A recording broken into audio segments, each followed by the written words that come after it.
Nintendo Switch is a crazy console when it comes to first-party content. Take the new Zelda, the new Mario, it's the same games we know and love, but Nintendo injected steroids into them. They're releasing games that are completely raising the stakes on how we think about top-tier video games. They're truly groundbreaking titles. Super Smash Bros. Ultimate is no exception. Nintendo did it again, and this was not an easy feat to accomplish. I gotta be honest, I was a bit worried during the announcements of Super Smash Bros. Ultimate. I was excited about all the content they were promising, but I was worried that the level of quantity that they were going to provide would be sacrificed with a lower quality game. Turns out I was wrong, and probably even stupid to think that, because Sakurai and team provided an incredibly polished game with deep fighting mechanics. On the surface, Super Smash just looks like a fun party game. I could have named the title of this video Super Smash Bros. Ultimate is made for everyone, because it is. It's still a top party game. It's a game where any old Tom, Dick, and Harry can pick up and play without having any knowledge of the mechanics of Captain Falcon's side knee attack or the sweet spot on Marth's side A. As long as you can comprehend that you have to hit your opponent off the stage to win, you can play this game and have fun. Smash Ultimate is the perfect party game. The customization runs deep when you can play with up to 8 players at once. The party elements are better than ever when you have a couple of friends over, but this was not the main focus on Nintendo's part. Casual gamers are casual. They're going to buy this game, they're going to play it, and they're going to have a great time, but their level of retention is not what Nintendo is focusing on. The casual audience is simply a bonus for Nintendo. Nintendo knew that if they wanted to gain as much revenue as possible, they needed to make the perfect in-depth fighting game for the hardcore gamers. It's still too early to tell, but I think they hit a home run here.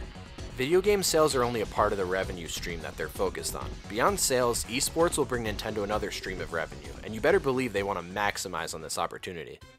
For those of you who don't know, when I refer to Smash as a hardcore fighting game, I'm referring to one-on-one battles on Battlefield or Final Destination with items turned off. That is the hardcore gamer. Tournaments have been adopting this style for Melee for over a decade now. It's a serious audience. Pro tournaments for Smash Bros. Ultimate are going to flock the gaming world soon enough. I would say gameplay-wise, Smash Ultimate is a hybrid between Melee and the Wii U version. It's a cross between the speed of Melee and the polish of the Wii U version.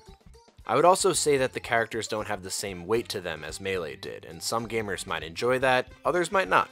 Although I am a Melee fan over any other installment, I actually enjoyed this change because the weight of the characters made the execution of aerial attacks a lot more difficult. As soon as I started playing Ultimate, I immediately found a lot of new combos, freestyling if you will. An easier learning curve from a pure gameplay standpoint does not make Ultimate any less hardcore though. They were able to pack in plenty of new changes that made this game truly a skill-based fighting game where the best man will always win. If the items are turned off, of course. The balance between all 74 characters is the best accomplishment that Nintendo made in this game. Sure, there are going to be professionals who are going to find exploits for Nintendo to inevitably nerf, and Pichu still sucks, but from my experience, I've seen an incredible amount of balance. Throughout my history of Smash character choices, I would always go for the quicker characters. In the original, my main was Fox, and then in Melee and Brawl I went with Falco. In Wii U I went with Diddy Kong, and in the new one, I'm probably going to go with Link, or maybe even Donkey Kong. Being a larger, slower character, you'll be at a disadvantage from a speed perspective, but at the same time, when you choose those speedier characters, the Sheiks and Sonics of the world, you're really going to need skill on your side when it comes to finishing your opponents off.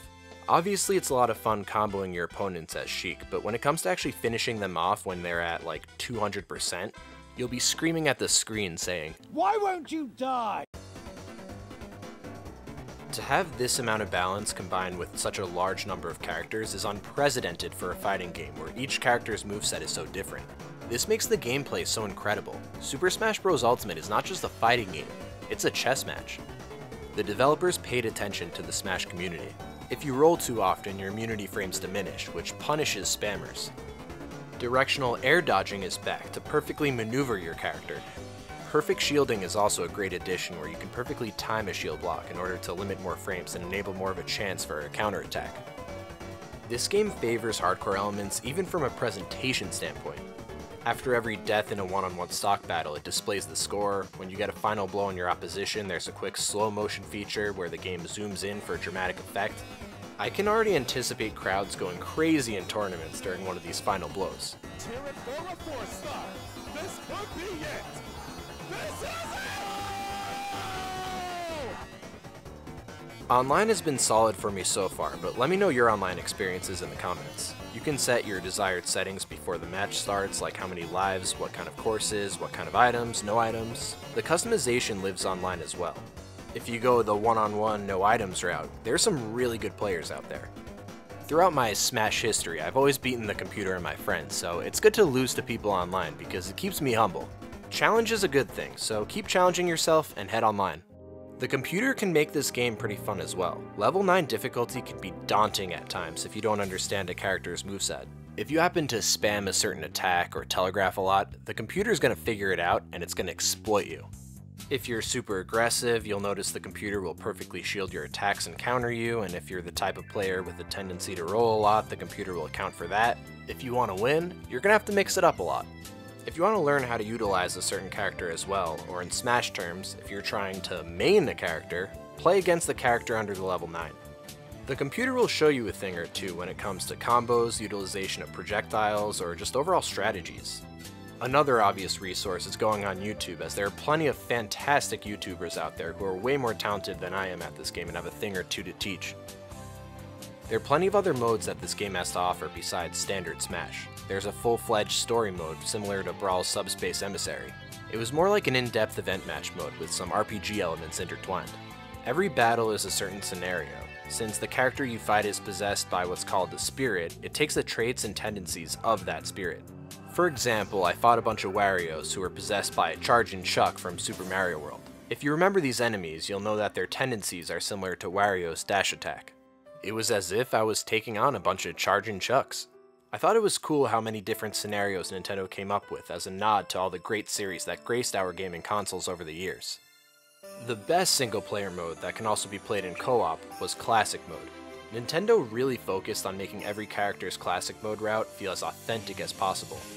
For example, in Link's route, you take on all the other top sword-wielding characters and eventually take on Big Daddy Ganon in a boss battle.